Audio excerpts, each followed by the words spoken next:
Everybody, it's Leigh from the Geekshow Podcast. That right there is the Admiral, Kerry Jackson. Hi. Oh my gosh, welcome to it. Oh my goodness. Let's warn everyone. Spoilers. Spoilers. So many spoilers. We were joking around about how, they're not going to beat last week. They can't beat last week. To me, what are we on? Episode 4 now? This is 5. This is 5? Yeah. To me, episode 4 was such perfect trek. Yes. And I remember texting you. Yes. And saying, just shut it down. Let's forget it. Shut it down. They can't possibly outdo. No. They just keep getting better. Oh, so before we get into the actual the spanners and widgets of this episode, yes. We're going a little bit happens here that you get deception, you get redemption, you get lost characters risen from the grave who had been done dirty in the first place. Let me tell you what. That's true. All right, since we're in spoiler territory. Spoiler territory. Ro Lauren, Ensign Ro. Oh, Ensign Commander Ro Lauren. Yeah. Ro Lauren played wonderfully by Michelle Forbes in the classic series. Ro was done dirty because she was the, should we say, catalyst for the whole Maquis storyline that ended up kicking off and carrying through a good chunk of Deep Space Nine, and who was the Maquis were kind of the conflict on Voyager, whereas the crew was part Maquis, part Starfleet. And Ro was given one episode where she was told to go into deep cover and then never spoken of again. And it was terrible, bad dealings with a great character.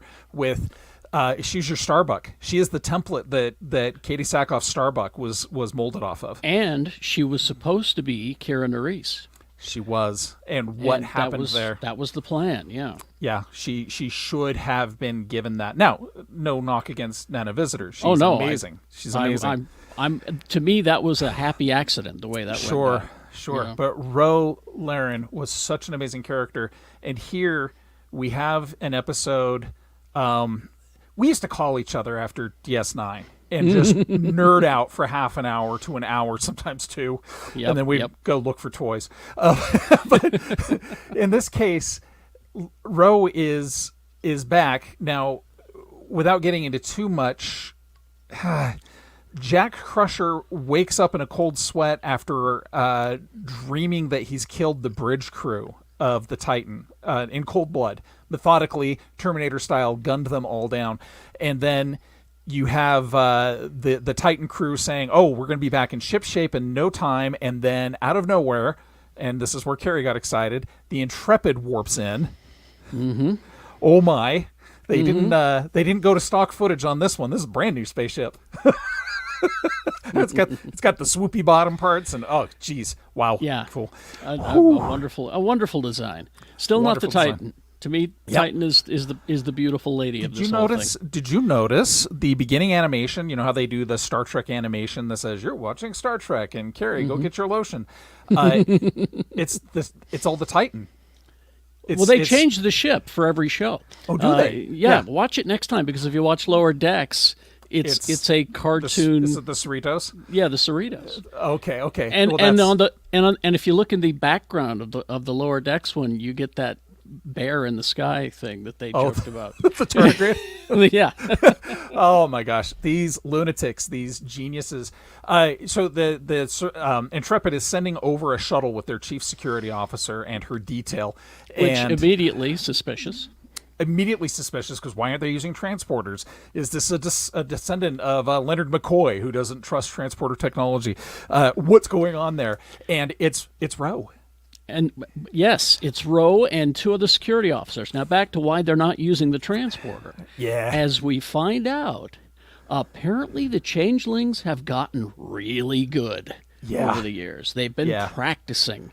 It's no longer just appearing like a human. No. They have their innards are human. They are able to mimic the liver, the spleen, the lungs, all that stuff. The blood. They're able to, the blood. They're able to. So the blood test doesn't work anymore. Yeah, that's something that 7 of 9 brings up when she's like, oh, no, how are they getting past because they had that decoy on the Titan, and they're just like, how did he get past the screen? Well, he got past the screen because he just mimicked the blood, DNA, and everything of the person that it was. Oh, so cool. And so Beverly, doing blunt force trauma to internal organs to turn them into goo. It's just like, even when you cut them up, they're still holding together until you cut them up into little pieces. Oh my gosh.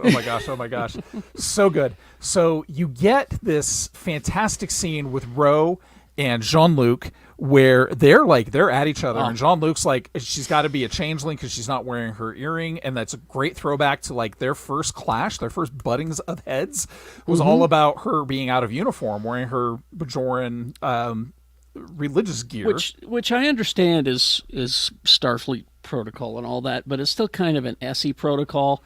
And I love the show, so I can nitpick at it. It would seem to me like the Federation would allow for such cultural. It would be like telling a Muslim woman she couldn't wear her burqa on the bridge of the ship. Yeah, exactly. It seems to me like they'd allow that. But anyway, we had to create the tension. I get it. So sure. But it was a great callback to that too, and they end up having this whole thing on 10 Forward. It was so beautifully well done on the holodeck of 10 Forward, where they go at each other, and you're like, how are they going to figure out whether either one of them's the imposter? It's not like she's there with her goatee and he's got his cheek scar that's switching sides throughout the scene, but it literally comes down to, you broke my heart. and it was so great to see these two. And especially Michelle Forbes, who was always a good actress, but has gotten better over the years. Yeah.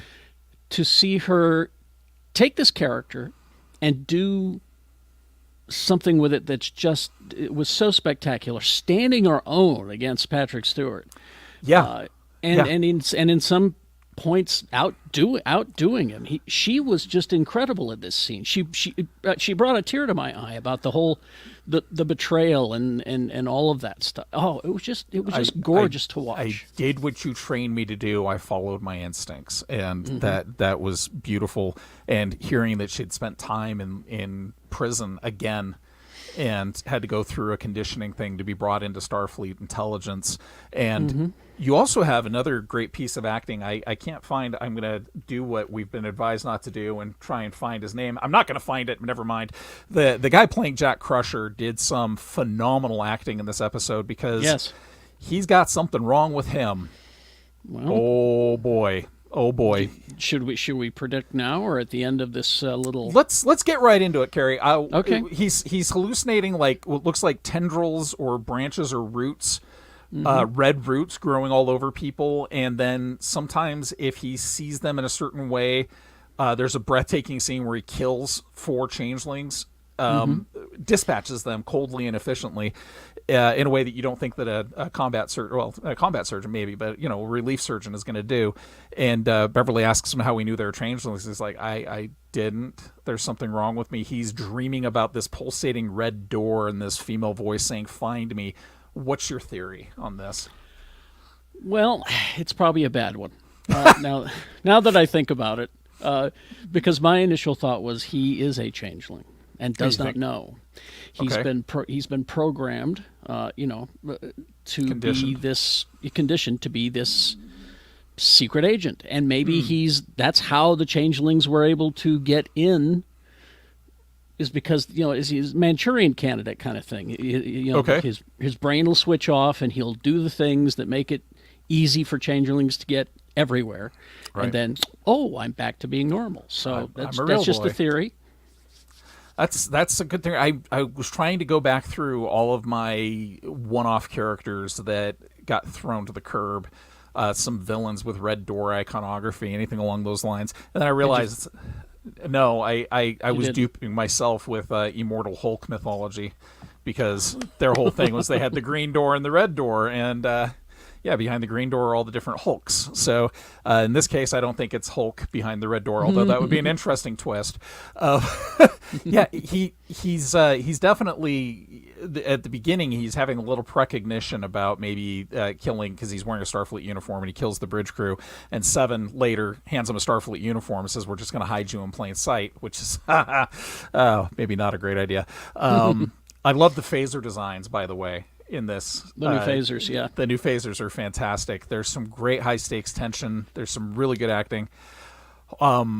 I will get to Worf and Rafi here. I know a lot of people are going to want to know about that because they did some fun stuff there. There is a bit going back to Ro where she realizes she's reassigned almost all of the Titan crew to the Intrepid. And then she basically tells Picard to run. And this goes completely counter to Shaw, who's so excited. He's a kid in a candy store. Oh, he's thrilled that they're going to get their asses handed to them. Yeah, and even to the point where I love the bit where he turns to Seven and says, would you like to be instated or uninstated when you face the music? And then he does the whole I hereby W thing, and I was roaring at that point. Because he's such an ass. I just love it. Such an ass. But then it dawned on me, and my wife started yelling. She's like, that's that guy from The Riches. Do you remember The Riches, Kerry? Help me remember. Eddie Izzard and... Oh, and British... yeah. No. No. Grosse Point Blank. She's wonderful. Yeah. Well, our old brains are going to remember in about 2 hours. He was in The Riches? He was the bad brother. He was Eddie Izzard's terrible brother. Oh... He was so good. I loved that show, by the way. It was amazing. Con artist to the highest degree. So this dude, he's so good. But he was so good at delivering these put down lines. Oh yeah. Or maybe they'll remember the guy who crashed the Enterprise D's saucer section onto the planet. Yeah. Oh, I just love that. And I love after this dressing down because he's talking because Picard and Riker are like, well, we have saved the universe multiple times. He's like, I remember that, and maybe they'll remember that. And maybe they'll remember the time you almost destroyed the universe, and the time you did this, and the time you did that. And then Picard looks at Riker and goes, those were the days. It was just perfect. It was just perfect. They're firing on all cylinders, and again, it's like where has this show been? I mean, because the first two seasons were good. A little sleepy.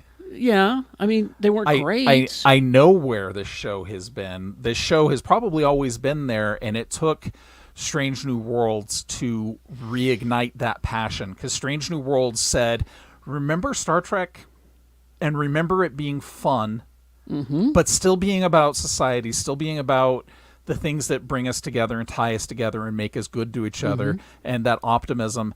But remember the fun part, and remember that this can be thrilling. And yeah, we can have that societal impact, but we can still have fun. We don't have to sing row, row, row your boat. We don't have to be stupid about it. Let's have fun with this. Yes. And boy, it's been fun. And it makes me sad that this will be the last season. If keep the same creative team and writers and let them do more, because this is just great. The showrunner, I can't remember his name. I'm doing a bad job with my research today. They have been using his last name as the name of a certain type of planet, and they've been doing it since Enterprise, because he was a writer on Enterprise back in the day. Oh. And anytime you hear I'm going to make up a name, a Belardi type planet, it's just some hellhole, and they always name it after him. So they did that this episode too. It was great. Ro and Rafi, not Ro, Rafi and Worf. Samurai Wharf, yes. Samurai Wharf down at District 6, which is basically the cyberpunk street nightclub that you always wanted to go to. You'll never find a more wretched hive of scum and villainy. Yeah, gyrating happily to neon and. Oh, they're having a great time down there. Oh, they're having a great time with their eye drugs and all this other stuff. It's like a Blade Runner kind of. Yeah. So they're on the ship trying to contact Worf's handler. The handler says, "Find another way. You're done." And Worf's like, "That's unusual. I'm mad. Let's go down to the streets." And so they truck it down to the streets, and Rafi's all, she wants to go guns a-blazing, and Worf goes this whole way of the samurai monk and sits down and says, "I'm going to wait for District 6 to reset its biome or whatever." And then we meet something that I think was the greatest fun little thing ever. And the perfect actor for this, by the way. I didn't know the actor. He's been in quite a few things, and he always plays the bad guy. Okay. I think his name is Kirk Acevedo.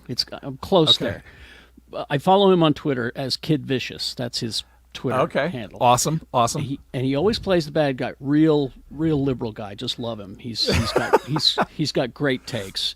But because he can do the snarling, and this time he got to do kind of a little different thing than he usually does. Yeah. Usually he's just a typical bad guy, and he's got the face for it and everything. But this time he was able to do a little bit of an accent, do a little something different because he's a Vulcan crime lord, which is something that I never thought we'd get, but there it is. I don't know the line. There's a bit where Rafi's giving him crap for being a gangster. She's like, I thought Vulcans would be too logical to realize a life of crime as being anything but stupid. And he just looks at her and goes, well, it's almost the most logical thing to be. And it's just so perfect. And he's outfought them a couple of steps to the point where Rafi has to stab Worf and he dies. Yes.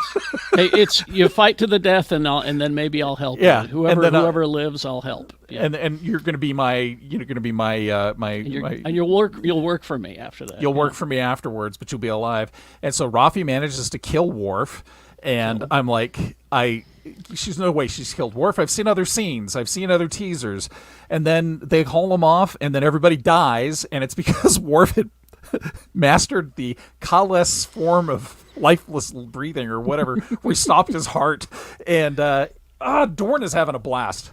Yeah, again, it's Samurai Worf is the only way I can describe the direction that this character has gone. Yeah, because he's taking he's Klingon, but he's taking the non-violent approach. He only fights when he has to. But when he has to, he'll cut your head off. And when he does, you're dead. Yeah. You're dead. It's precision instruments. So they realize that things are bad. They get some tips on what's going on with the changelings. We also find out from Ro back on the Titan that Starfleet has been compromised all the way to the top. Oh. And Picard's like, oh my gosh, I'll go to Janeway. I'll go to whoever. I still have some pull. And she's like, we don't even know if they're not changelings or not. Yeah. And a great little bit happens where she tells them it's time to run. She's taking her shuttle back to the Intrepid, and her people on her security detail set up a jammer and beam out, and they beam over to the Titan to get Jack with a couple other people, and Ro's like, I'm screwed, and she gets a hold of Jean-Luc and Riker, and she says, run, get the hell out of there, everyone's chasing you now, and does one of the most badass things ever. It's not like what Riker would have done. Riker would have maybe crashed the shuttle because that's his thing, or they might have tried to done something tactical. She flies her shuttle into one of their warp nacelles and cripples the ship. And it's just like, it's perfect. And it's stunning because, again, she was a vital part of Next Gen for several seasons. And then she was kind of mercilessly written off when she started doing movies. I think it was California with David Duchovny. And I think you're right, yeah. And she just kind of like, oh, well, we're done with you. No mercy, your character's done. We're never going to even talk about her again. Even Tom Riker got a DS9 episode, but not Ro Laren. And so they managed to get away. There's a brief moment where you think there's going to be a big phaser fight. They get away, and then they get this encrypted Starfleet message, and it's Worf. And he's checking about to in tell with his them, handler because the earring that she gave Picard in that beautiful scene in the bar.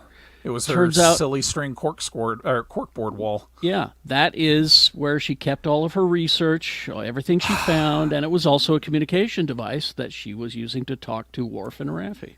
Wow. She was the handler. And so it was a big surprise. There's Worf, there's Riker, there's Picard, Mr. Worf, the whole thing.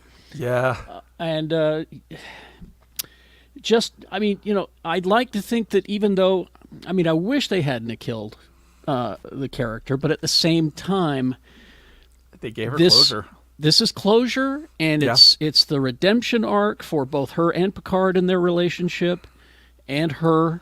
Because he was going to mentor her. He saw something in her that he could mold into Starfleet's finest. And they had this very intense mentor-mentee relationship. And I love that they played with that. And yeah, he felt so personally betrayed because she didn't just betray Starfleet and her commanding officer, she betrayed him. Yeah, and, I vouched for you, dude. And she's like, no, I did what you taught me to do. I followed my instincts with that. There is something about this season, and it took me until this episode to realize what it was, why this is so thrilling to me, why this feels like the right way to wrap up Next Gen. Because those last two movies, okay, Generations was what it was. It was a passing of the baton from classic Trek to Next Gen. And the sad part was with these movies is that they had a whole stable of series of television in that time frame that they could have played with and not just made it all Next Gen. They could have played with all of those characters, and they chose to go with Next Gen. And they set something up in Deep Space Nine that was brilliant, and that was the war with the Jem'Hadar. And that whole war did not exist to the Next Gen crew, and the Enterprise E was the flagship of the freaking Federation, and they're off going to they're Dominion not War even involved in exist. the Dominion War, which was really unfortunate because the Dominion War on Deep Space Nine has had the ripple effect has just been huge throughout the galaxy, through the Federation and everything, and should have been more addressed. And you're right, it is sad that in those final movies that it was never brought up. It was just, oh, Mr. Worf, what are you doing here? Well, I was passing by, and I was on my way to a picnic, Captain. You could have taken that motion picture level budget and a director like Frakes, because he ended up directing, I never remember what the 8th movie is, the one after Generations. It was Generations, Insurrection, and then Nemesis. Okay, so Insurrection. Insurrection's the one where they go to the Fountain of Youth planet, and Worf gets his it, and everybody laughs, right? And Captain A-hole references that too. Yeah, he says yes, so that you could have sex with a local woman. Why? Why was that not the Dominion movie, right? And it should have been. And they don't even mention the Dominion. Here you have like the most decorated officers in Starfleet and the flagship of the fleet, and they're off to the Fountain of Youth planet instead of dealing with the Dominion War, which was happening brilliantly on Deep Space Nine. And now we're seeing them matter. We're seeing them have repercussions. We're seeing a passing of the torch, hopefully, to a next generation. I hope. Well, and I'll say it, Paramount never really had too much respect for Deep Space Nine. No. I don't think that they did. And even now, even though we're getting the changelings, even though we're getting references and all that, we're probably still, who knows? I could be surprised. Maybe, Kira will show up. I don't know. But we're still just getting, they still haven't released Deep Space Nine in 4K. No. Wow. No. That's wow. the kind of disrespect I'm talking about. They haven't done the cleaned up special effects 4K. Yeah, it's a shame because it's the first time they really played with long form storytelling, and that's what this is benefiting from, is the lessons they learned from DS9, where they're able to say, you know what, we're going to take seasons 4, 5, 6, and 7 and tell a long story about what happens to this frontier space station on the edge of everything when the bad guys come through and you're the only one that can stop them. And they tied up everything that was going on with Worf, with Gowron and Martok and all these other characters.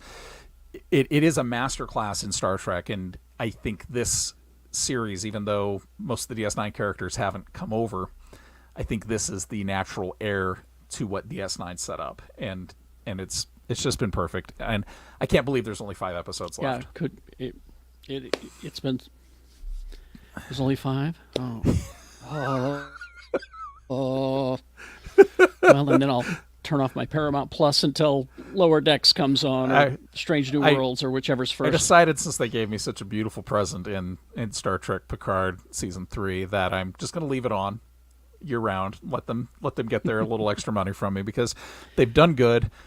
They've done brilliant. They've been doing a wonderful thing here. We still don't know when the next season of Strange New Worlds is coming out, but if this is the quality and the caliber that you're going to be bringing to Star Trek, I'm sad about the cancellation or the end of Discovery. But man, you're doing good. You're doing good with your franchise here. So yeah, Good job. I'm looking forward to the final season of Discovery as well, and because I love Michael Burnham. She's just such a great character, and the look of that show is beautiful. Oh, yeah. And the audacity of hope that it has there. What they're doing is proving a point that we've had quite a bit on the Geekshow podcast, which is that in your hurry to tell your stories in movies, maybe consider television so you can give a captain like Shaw the backstory and the room to breathe and become who he is. You wouldn't get that in a movie. I was going to say, what would we have of Captain Shaw in a movie version of this? Just some jerk who probably got killed and then Riker became captain. So maybe 2 scenes, you'd get maybe 2 scenes. He's just the jerk that everybody hates, and then boom. But instead, you get this richly nuanced ass of a character who's actually never really wrong. That's what I love about it. Like, this Picard's so good. Let me put it to you this way. My wife has not really enjoyed much other than Discovery. She loves Discovery. She loves Strange New Worlds, but Picard put her to sleep. She's 3 episodes in on my rewatch of this 3rd season, and she's loving every second of it. And that captain, every time he says anything, every time Shaw says something, she's like, well, he's not wrong. Exactly. he's absolutely right. And I'll say this, he's written to be the way that the show's being presented to us now. In your heart of hearts, you're like, he's going to die, right? They're going to kill him, right? Maybe he'll have a redemption and he'll give his life or something. But I'm like, no, let's keep him around. I want more of Captain A-Hole. I want more of him. I would actually like to see maybe a different captain with 7 as the command, or maybe even 7 as the captain of the Titan. There you go. And get that crew, and maybe this time frame that they're in right here, this 30 years after Next Gen time frame, this is perfect. Keep doing stories in this time frame. It's a great time frame to be in, absolutely. It's fantastic. What was the episode, 1st season, where Starfleet was compromised by those aliens, and they melted a guy's head, and there was an alien in his chest cavity? And do you remember that? This is what this is reminding me of, because Starfleet has been compromised. Yeah, they had some guy who was like a Starfleet intelligence guy, and he was all wired into all the consoles, and it's the only time they've ever phasered a guy's head off on Star Trek. And it was a really bad 87 stop motion face melting. So tell you what, folks, you do the research and let us know what episode that was, because we're old and sleepy. There's so much Star Trek. How can we remember it all? And so much more coming. So that's pretty much it for episode 5, Imposters. We give it 16 thumbs up out of 2. Because we each gave a right-hand thumbs up, but I'm going to say 16 total. Fantastic show. Great way to tie up the characters, the legacy of Next Gen in a way that I think does honor to it and still breathes fresh new life into the franchise. Yes, and, absolutely. Make sure to like and subscribe if you like what we're doing. And remember, we do stream live with the Geekshow Podcast, where we talk about all the geeky stuff that you love and adore. Mountain Time, 11:30 on Saturdays. We'd love to have you join us. We'd love to see you there. GeekShowGotThisCovered.com is our Patreon. Thanks so much, everybody. We'll talk to you soon.